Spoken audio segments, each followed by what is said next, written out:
Welcome to Taiwan Talks. I'm Albert Chiu. The Philippines and New Zealand recently signed an agreement allowing the deployment of military forces on each other's territory. This move aims to strengthen security amidst deteriorating strategic environments. The military visit agreement is the latest in a series of pacts as Manila faces an ongoing standoff with Beijing in the South China Sea. China has deployed the Navy and Coast Guard vessels to block the Philippines from accessing any key reefs and islands in this vital waterway. Despite an international ruling regarding its claims as baseless, Beijing claims sovereignty over almost the entire South China Sea. Joining us for the discussion are Liu Fu-Kuo, National Chengchi University Institute of International Relations Research Fellow, and Yan Zhengsheng, National Chengchi University Political Science Professor. A very warm welcome to both on the show. Thank you. Concerning the South China Sea issue, we often hear more about Australia and the Philippines. We rarely talk about New Zealand. So two professors, start from Professor Liu. Please help us to understand why New Zealand is very important, matters a lot in the South China Sea dispute. As you briefly touch upon, New Zealand is a newcomer in the South China Sea. Because New Zealand is located quite far down south, and also considering its influence sphere surrounding the South Pacific.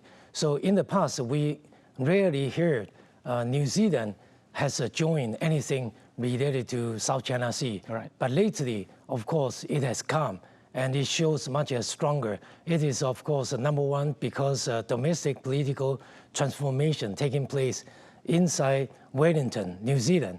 The other one is Donald Trump is now putting up a new strategic postures in the entire Indo-Pacific region. So even New Zealand is considering New Zealand has to do something, and also lifting up its national defense budget, and also trying to connect with regional countries in a way to strengthen its alliance relations with allies in the region. So basically, New Zealand is in this new era trying to explore new role, not just living outside of these so-called Western allies. So I do think for New Zealand government, this is a critical timing to show that New Zealand can do something. Well, actually, New Zealand is not an outsider, so to speak, outside of this U.S.-China competition. Professor Yan, so what's your comments on why is New Zealand matter in this South China Sea? Okay, first of all, just like Professor Liu described, New Zealand probably is more important in South Pacific, especially when Taiwan, we talk about our diplomatic allies in the South Pacific. Australia and New Zealand probably play much greater role. Australia, because of the northern part of it, so it is more interesting South China Sea, where New Zealand is almost like an outliner. But we tend to forget that way back 61 years ago, we have a CETO, just like NATO. We have a Southeast Asia treaty organization, which include Australia and New Zealand, including Philippines. So if we said New Zealand started to warm up with Philippines, it is a country that has long relation before, okay, about 20 years before 1975. So they worked together for a while, and Philippines part of this U.S. alliance. And I personally think, way back even in the Biden's era, United States would like to see that its treaty partners not just having a multilateral treaty or bilateral treaty with the United States. For example, like Korea and Japan, each one has bilateral security tie with the U.S., but they don't themselves. So if United States is not involved in the conflict, let's say China and Japan is involved in military conflict, and United States stay outside, and Korea probably will stay outside because United States would defend Japan, but Korea will not. Okay, so that's one problem. So United States would like to see its treaty partners, they themselves also having a treaty relation organization, kind of like institutionalize their security relations. So Philippines and New Zealand doing this with some historical roots, but I think it's also what the U.S. would like to see is the treaty partner, not just on multilateral, not just on bilateral with the U.S., but you yourself have a alliance relation. Yeah. Well, let's kind of shift our topics a little bit, talking about the domestic politics. This is always it's kind of difficult for international observers to comment because other than those major nations, smaller nations like New Zealand is rather difficult to understand. But we talk about that today. Domestic politics, right, often influence a country's foreign policy. So could you both help us to understand New Zealand's domestic political landscape and how it has shaped its foreign policy toward China and the United States? Professor Liu. Okay, thank you. I guess after the new government took over from the former prime minister in New Zealand, and during that time, especially just a look back last year, Prime Minister Li Qiang of China visited New Zealand, celebrating the 10th anniversary of China-New Zealand relations. Basically, since last year, June last year, until today, almost 1 year, so much things happened in between China and also New Zealand. Obviously, that was a part of the deal between China and New Zealand. Continue for another phase of Belt and Road Initiative, working together. So during the time, it was so important as New Zealand considered China a huge market for them. But years later, almost 1 year, there are two significant things which generating something from within domestic politics in New Zealand. They may have to reconsider different direction. Number one, last year, when a regional country formed together with this Pacific Island Forum, which some of the members of this forum are the diplomatic airlines of Republic of China, Taiwan here. But China last year trying to cut off the link and trying to stop our government to send a special envoy for this year. So New Zealand already felt last year such a diplomatic pressures from China severely. Australia also feeling. So this is the first incident. I fear it generates something within the domestic politics. The second thing is just a look back early this year, February 2025, Chinese government sent a small naval fleet sailing into Tasmania near Australia and enter into exclusive economic zone, which trigger the concern for Australia as well as New Zealand. It was not happening for the last few decades. This may be the first time Chinese naval vessels sail such a far away, enter into exclusive economic zone. So then Australia and New Zealand consider they would have to do something, and it also shows that they have an immediate national security concern for that. So this is my observation on that. Ideology-wise, the current PM, Prime Minister of New Zealand, his name is called Christopher Luxon. He's rather close to Trump because if you look back from 2017 till 2023, was ruled by the Social Democratic kind of leaned Labour Party, right? So this is kind of somewhat parallel to the situation in Australia. So, but still, if we look at the foreign policy of New Zealand towards China versus United States, it is more or less kind of balanced. It's not so right-wing as consistent with other right-wing parties in Europe. So, Professor, what's your comments on this domestic politics in New Zealand and how it treated China and the United States? Okay, first of all, China and the U.S. both are the #1 and #2 trading partner of New Zealand, and then followed by Australia, Japan, Korea. So, if you want to say it has to balance the two, okay?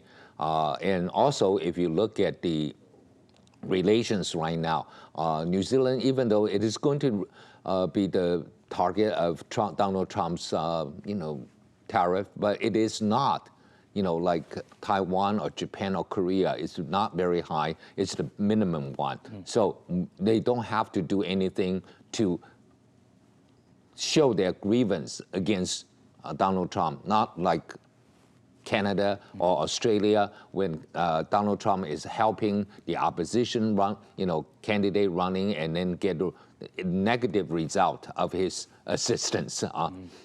New Zealand will have the election next year, and now the ruling party is tracing the opposition in terms of support. But I think there is still a year to go. So it is not like it's pressing that they have to show some kind of anti-American sentiment in order to win the election. I think they can wait. It's not like Canada or Australia, which both have, right, last week. So this is the first difference. And secondly, New Zealand did respond. If you watch the televised,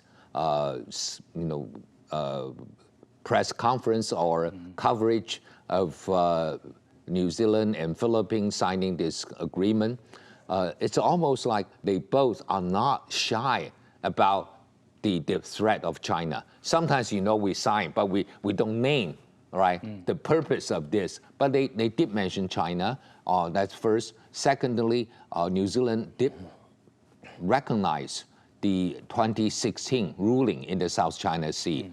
So they would like to see the rule-based society, which I think is a little bit different from Trump, because Donald Trump basically he's violating all the rule-based international order. So he has no legitimacy or proper cause to claim other country not following it, but New Zealand could.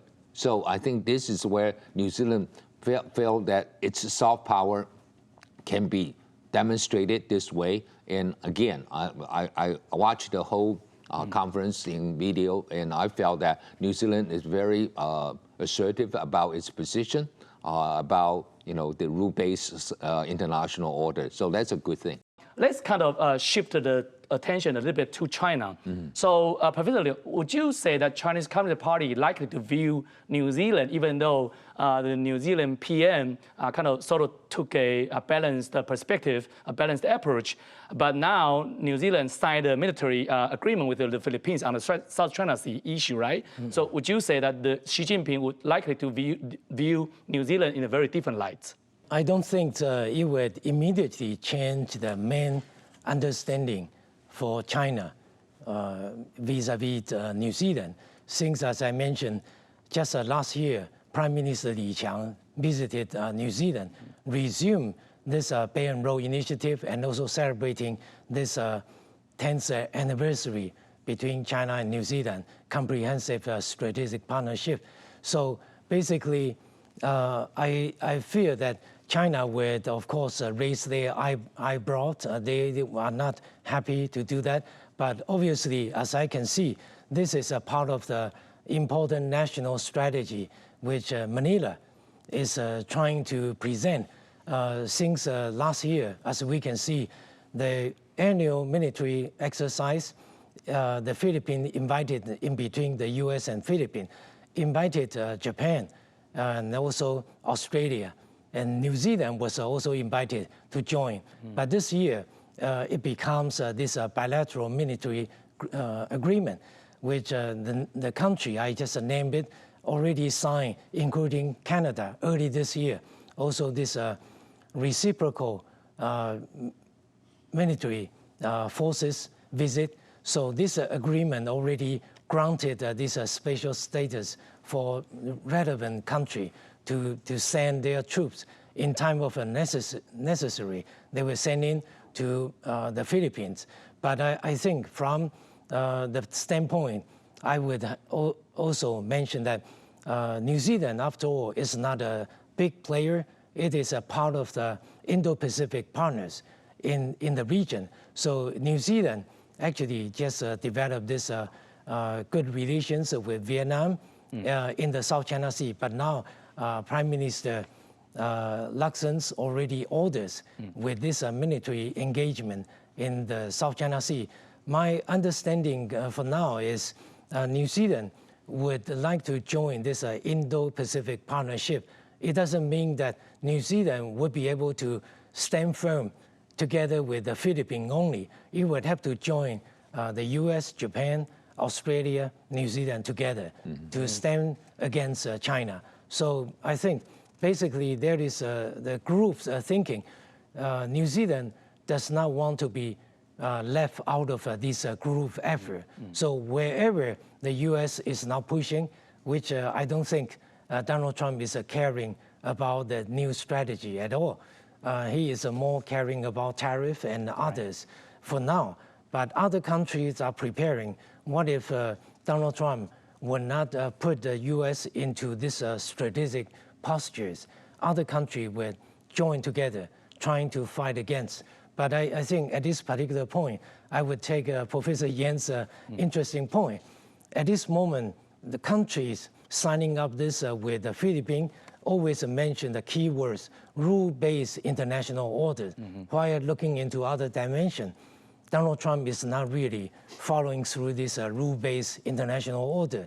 So I really wonder, other countries, as you just mentioned quite rightly, possibly other countries will be thinking, if Donald Trump is not serious about regional strategic postures, they would have to work together to maintain this rule-based order in the region. But still, from the perspective of CCP, the South China Sea is still one of the very first priority issues for them, even though you too mentioned that New Zealand tried to be kind of gentle on this issue, but still, any single turn, however mild it is, could be very provocative to Zhongnanhai, to CCP. Actually, in response, New Zealand's defense minister, Judith Collins, she said that the recent agreement reflects a commitment to defend a rule-based international order, which we should be noticed that the Zhongnanhai, the CCP is very worried about this kind of interpretation. And she said, the Collins said that New Zealand will seek to safeguard and advance its interest in the Indo-Pacific. So my question very clear is that why did New Zealand choose to begin its Indo-Pacific strategy engagement with the Philippines? What country is likely to be next? Okay, I mentioned earlier about why Philippines. I think it's because, decades ago, they were part of the CETO, right? So it is easier for them. At the time, we also have Thailand, but Thailand is probably not going to, be on the side of the Indo-Pacific order. The best it will be it's neutral, but, I think it's more pro-China than the others. So Philippines probably is the ideal candidate. The second one is you never know what will happen after the Filipino parliamentary election. Even though Marcos, his presidency will still remain, but if he doesn't have the majority in the parliament, and any kind of treaty probably will not pass. Okay, so that would be another consideration. So what New Zealand did right now is allowing Marcos to have something, to show off. But if it doesn't have the majority, then New Zealand doesn't have to worry about a lot of things. I think the most important thing is New Zealand feel that this is a kind of a commitment, but it is short of, I mentioned earlier, the treaty obligation. Right.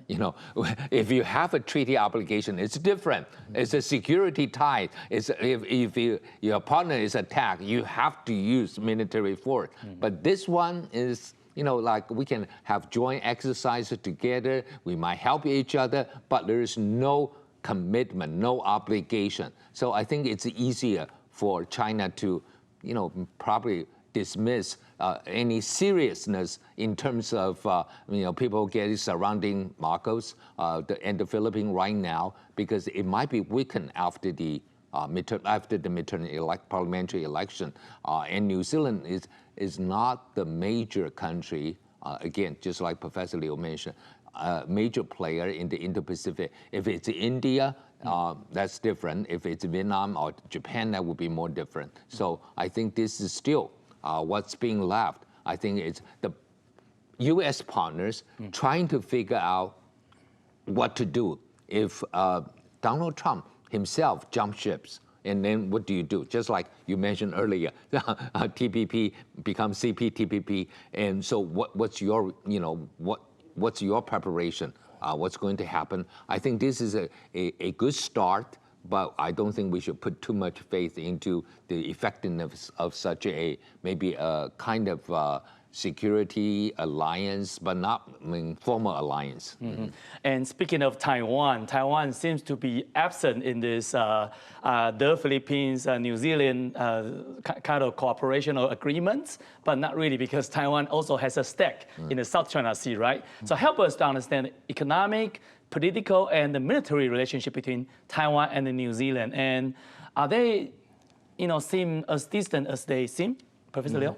Remember back in the time when President Ma Ying-jeou was in power, Taiwan was managing through two FTA. One was with Singapore, the other one was with New Zealand. Mm-hmm. So basically, since then on, just a few days ago, if our audience noticed, our government start advocating, starting from this month, New Zealand's dairy products will be importing. Mm-hmm. So from now, in Taipei or in other townhall, we would be able to purchase New Zealand fresh milk. So that was the outcome of this free trade agreement, which was called the Agreement of New Zealand and Taiwan Economic Cooperation. It was not in the name of free trade, but it carried through. So since then on, economic cooperation between Taiwan and New Zealand improved dramatically. And of course, we are looking forward to deepening the relations with New Zealand on all counts. But I really think that, especially the military side, we do not have much to do with New Zealand. Mm-hmm. As New Zealand itself is under this new situation, the United States is now pressurizing all the airlines and friends in the Indo-Pacific to increase the defense budget, which New Zealand already follows through. Under the current Prime Minister Luxon's, the national defense budget increased dramatically. This may be the first time over the last couple of decades for New Zealand. But basically, we do not have much defense communication with New Zealand before. The system may be slightly different, but I believe as New Zealand plans to develop further into Indo-Pacific region, looking into the main focus of security policy of New Zealand. Currently, there are two things. One is a Taiwan contingency. The second one is South China Sea. Obviously, Prime Minister Luxon would like to play more engaging role rather than comparing in the future. In the past, New Zealand stepped back, just trying to cultivating good relations with China. So this may be a turning point for New Zealand coming into the region. Okay, Professor Yan, I have a different question for you. So what advice would you give President Lai Ching-te regarding the unpredictable international environments under President Trump? Should Taiwan continue participating in the so-called Indo-Pacific strategy? As we mentioned, that Australia, New Zealand, India, and even UK was in the system, but now probably kind of fall apart. Or should Taiwan consider a new course? Well, I always argue that most countries will play China card against the U.S. So you're not going to be taken advantage of by Washington, D.C. or basically Donald Trump is throwing a lot of things to Taiwan, including our chips, investment in the U.S., including recently, I think, we earlier talked about before we come to the programs that the appreciation of Taiwan's currency. So we have to have a kind of like other bargaining chips. You can have bargaining chips by playing the China card like other countries, but we don't have to. But at least our government should encourage the civil society groups or even the opposite, allowing the opposition group to play, the good cop, the bad cop, so that any concession we made, Washington, D.C. will consider that's a great sacrifice. Instead of saying, oh, yeah, they have nothing else. They don't have any car. Like Donald Trump, you don't have any car. You have to go with it. No, if we, for example, we recently heard about U.S. trying to, even AIT hinted about Taiwan purchasing U.S. nuclear power, right? Well, our government said, oh, yeah, we might be able to consider that one. But what happened to the anti-nuclear groups? You should encourage them to come out. And the bigger the protest, the more bargaining chip we have with the U.S., saying, we don't want to. Look at the society, the kind of protest we have. But at the end, we made the effort and maybe even try to balance the trade. We decided to buy, small nuclear reactor from the U.S. So that will be considered a much greater effort by our government to compromise, to sacrifice, and there's a political risk involved. And then I think Washington, D.C. can take you more seriously. Just like in the past, we know U.S. always want Japan to buy something on the U.S., so you allow the Japanese farmers to do all kinds of protests. Korea allow the students to do all kinds of protests. And our government right now is not having any faith in kind of opposition or civil society groups doing protests. I think actually protest is one of the best bargaining chip. Professor Yan, Professor Liu, thank you for your participation in the show. Enjoy our show. Subscribe to Taiwan Talks. See you next time.